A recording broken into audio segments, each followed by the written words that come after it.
Audio 1 पुस्तक जीवन साधना के स्वर्णिम सूत्र, लेखक पंडित श्री राम शर्मा आचार्य। मनुष्य को ना तो अभागा बनाया गया है और ना अपूर्ण।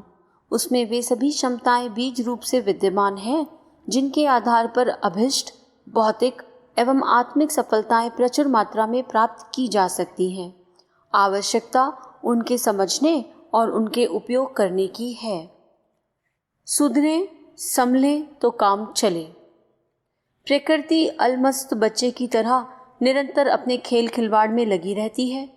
पंच तत्वों के रेत बालू को बटोरना, सजोना, बढ़ाना, घटाना, बिगाड़ना, बस यही उसकी क्रियाकलाप का केंद्र बिंदु है।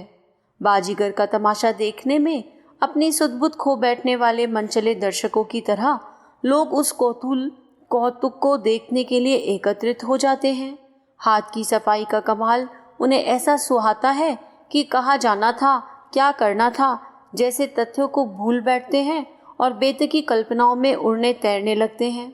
इन प्रपंच कौतुकों में मन भी सहायता देता है, रोने हंसने तक लगता है। यही है प्रकृति का प्रपंच, जिसमें आम आदमी बेतरह उलझा, उद्विग्न, खिन्न, विपन्न होते देखा जाता है। कभी कभी तो इसे सिनेमा के पर्दे से प्रभावित होकर चित्र विचित्र अनुभूतियों में तन्मय होता तक देखा जाता है। यद्यपि यह पूरा कमाल कैमरों का, प्रोजेक्टर का, एक्टर डायरेक्टर का रचा हुआ जाल जंजाल भर होता है, पर दर्शक तो दर्शक जो ठहरे, उन्हें पर्दे से रेंगती छाया भी वास्तविक दिखती है और इतने भर के आंसू बहाते, मुस्कुराते, आक्रोश व्यक्त करते और आवेश में आते तक देखे गए हैं। ऐसे विचित्र है ये कौतुक कौतूहल, जिनसे समझदार कहे जाने वाले मनुष्यों को भी अपने साथ बेतरह जकड़ पकड़ के रखा है। इस दिवा स्वप्न की प्रवंचना का पता तब चलता है जब आँख खुलती है, नशे की खुमारी उतरती है और भगवान के दरबार में पहुंचकर सौंपे गए कार्य के संबंध में पूछताछ की बारी आती है। इससे पूर्व यह पता ही नहीं चलता कि कितना गहरा भटकाव सिर पर हावी हो रहा है। वह करता रहा जिसे करने के लिए उन्मादग्रस्तों के अतिरिक्त और कोई कदाचित ही तैयार हो सकता है। उलझने का नहीं, सुलझने का प्रयास करें। अगला हेडिंग यही भूल भुलैया का भटकाव है जिसे तत्वदर्शी प्राय मायाजाल कहते हैं और उससे बच निकलने की चेतावनी देते हैं। पर उस दुर्भाग्य को क्या कहा जाए जो मूर्खता छोड़ने और बुद्धिमत्ता अपनाने की समझ को उगने उठने ही नहीं देता। सुरदुर्लभ मनुष्य जीवन की दुख भरी बर्बादी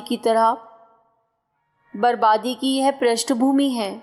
आश्चर्य यह है कि शिक्षित, अशिक्षित, समझदार, बेअकल सभी अंधी भेड़ों की तरह एक के पीछे एक चलते हुए गहरे गर्त में गिरते, दुर्घटनाग्रस्त स्थिति में कराहते कलपते अपना दम तोड़ते हैं। अब आइए जरा समझदारी अपनाएं और समझदारों की तरह सोचना आरंभ करें। मनुष्य जीवन सृष्टा की बहुमूल्य धरोहर है, जो स्वयं को सुसंस्कृत और दूसरों को समुन्नत करने के दो प्रयोजनों के लिए सौंपा गया है। इसके लिए अपनी योजना अलग बनानी और अपनी दुनिया अलग बनानी पड़ेगी।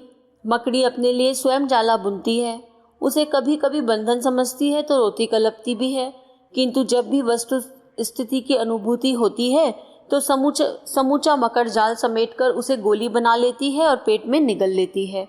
अनुभव करती है कि सारे बंधन कट गए और जिस स्थिति में अनेक व्यथा वेदनाएं सहनी पड़ रही थी, उसकी सदा सर्वदा के लिए समाप्ति हो गई। ठीक इसी से मिलता जुलता दूसरा तथ्य यह है कि हर मनुष्य अपने लिए अपने स्तर की दुनिया अपने हाथों आप रचता है। उसी घोंसले में वह अपनी जिंदगी बिताता है, उसमें किसी दूसरे का हस्तक्षेप नहीं। दुनिया की अड़चनें और सुविधाएं तो धूप छांव की तरह आती जाती रहती हैं। उनकी उपेक्षा करते हुए कोई भी राहगीर अपने अभिष्ट पथ पर निरंतर चलता रह सकता है। किसी के भी बस में इतनी हिम्मत नहीं जो बढ़ने वाले के पैर में बेड़ी डाल सके।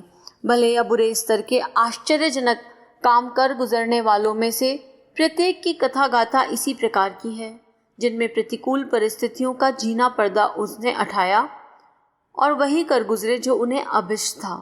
मनुष्य बना ही उस धातु का है जिसकी संकल्प भरी साहसिकता के आगे कोई भी अवरोध टिक नहीं सकता और ना ही टिक ही सकेगा। इस युक्ति में परिपूर्ण सार्थकता है कि मनुष्य अपने भाग्य का निर्माता आप है। वही अपने हाथों गिरने के लिए खाई खोदता है और चाहे तो उठने के लिए समतल सीढ़ियों वाली मीनार भी चुन सकता है। अपने को दीनहीन, दयनीय, दारिद्र, अनगढ़, अभागा, बाधित समझने वालों को वस्तुतः यही अनुभव होता है कि वे दुरूह परिस्थितियों से झगड़े हुए हैं, किंतु जिनकी मान्यता यह है कि उनमें उठने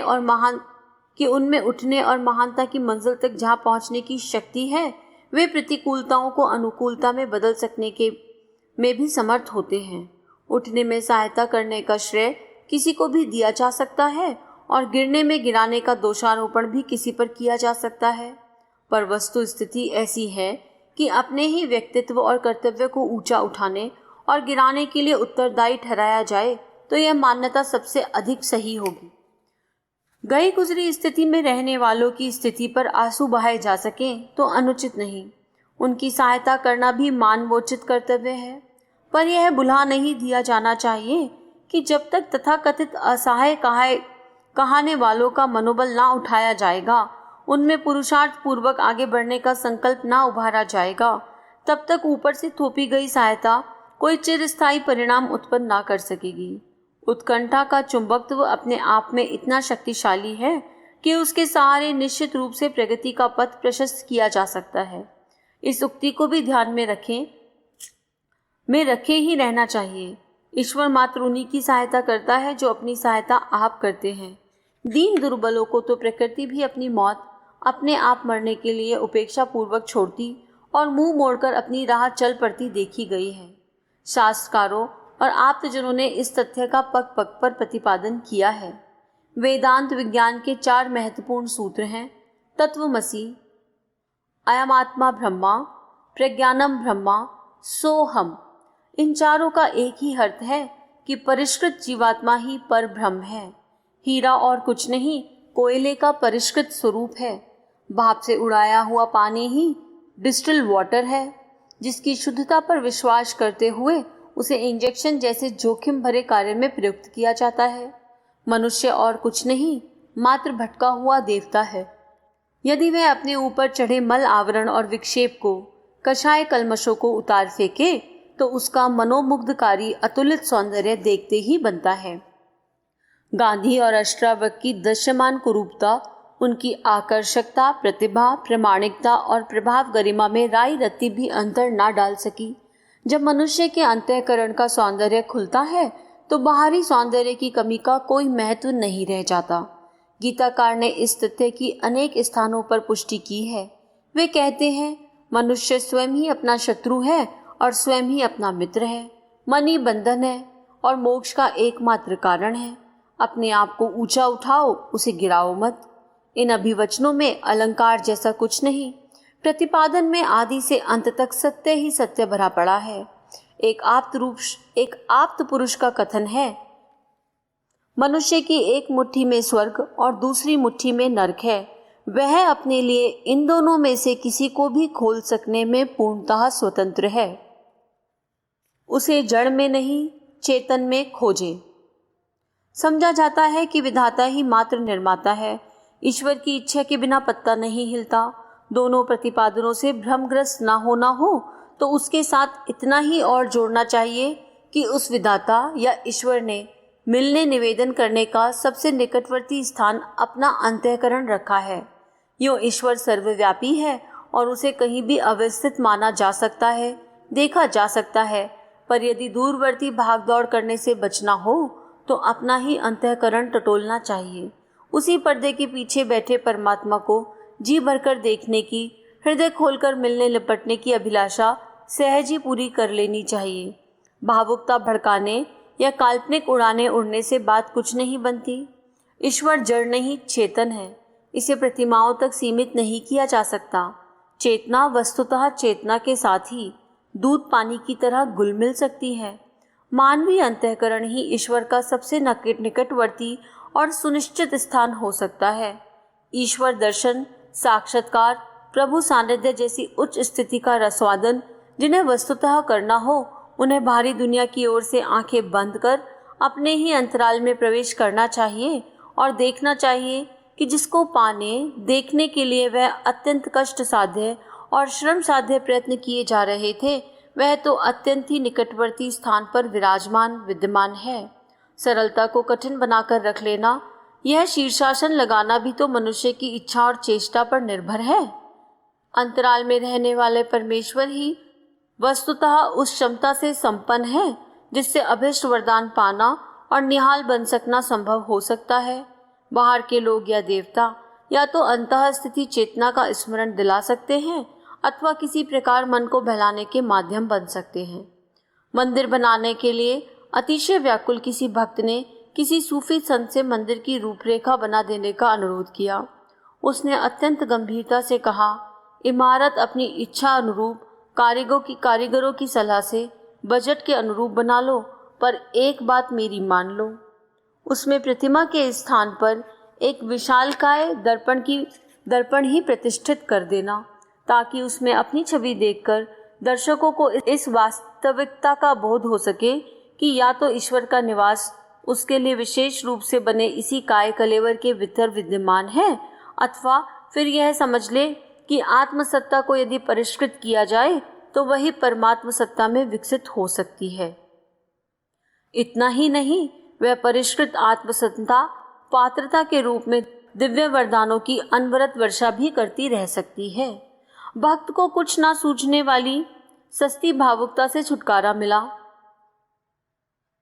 उसने एक बड़ा हॉल बनाकर सचमुच ऐसे स्थान पर एक बड़ा दर्पण प्रतिष्ठित कर दिया जिसे देखकर दर्शक अपने भीतर के भगवान को देखने और उसे निखारने उभारने का प्रयत्न करते रह सके। मना शास्त्र के विज्ञानी कहते हैं कि मना स्थिति ही परिस्थितियों की जन्मदात्री है। मनुष्य जैसा सोचता है वैसा ही करता है एवं वैसा ही बन जाता है। किए हुए भले बुरे कर्म ही संकट एवं सौभाग्य बनकर सामने आते हैं। उन्हीं के आधार पर रोने हंसने का संयोग आ धमकता है। इसलिए परिस्थितियों की अनुकूलता और बाहरी सहायता प्राप्त करने की फिराक में घूमने की अपेक्षा यह हजार दर्जे अच्छा है कि भावना, मान्यता, आकांक्षा, विचारना और गतिविधियों को परिष्कृत किया जाए, नया साहस जुटाकर, नया कार्यक्रम बनाकर प्रयत्नरत किया जाए और अपने बोए हुए को काटने के सुनिश्चित तथ्य पर विश्वास किया जाए। बिन भटकाव का यह एक सुनिश्चित मार्ग है। अध्यात्मवेत्ता भी प्रकारांतर से इसी प्रतिपादन पर तर्क, तथ्य, प्रमाण और उदाहरण प्रस्तुत करते हैं कि मनुष्य अपने स्वरूप को, सत्ता एवं महत्ता को, लक्ष्य एवं मार्ग को भूलकर ही आए दिन असंख्य विपत्ति में फंसते हैं। यदि अपने को सुधार लें तो अपना सुधरा हुआ प्रतिबिंब व्यक्तियों और परिस्थितियों में झलकता चमकता दिखाई पड़ने लगेगा।